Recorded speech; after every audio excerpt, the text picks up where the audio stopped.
Učenici ITHS-a nisu gubili vreme kako bi se uverili da su čuda zaista svuda.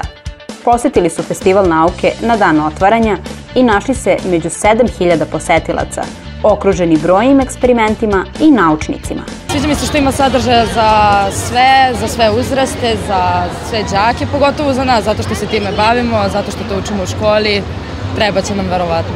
Mene diskretno zanima gorivo budućnosti, kako će to da izgleda i čemu ćemo se bavimo u buduće vreme.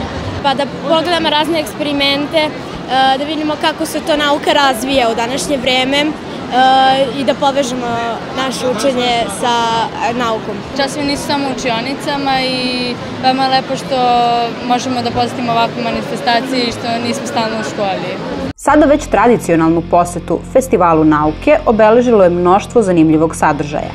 Iako su njihova interesovanja najčešće vezana za IT, festival je svakom učeniku ponudio nešto novo i interesantno.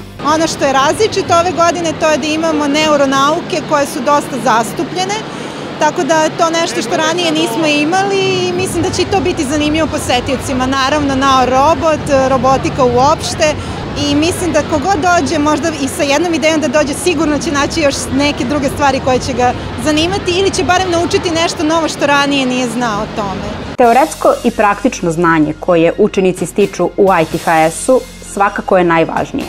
Ali naši profesori su uvek tu da pronađu nov, kreativan i zanimljiv pristup obrazovanju i van učionica. Koristit će u smislu da vide da ovo što oni uče teoretski ima neku eksperimentalnu primjenu, iako to vide i na času, jer izvodimo i tamo eksperimente.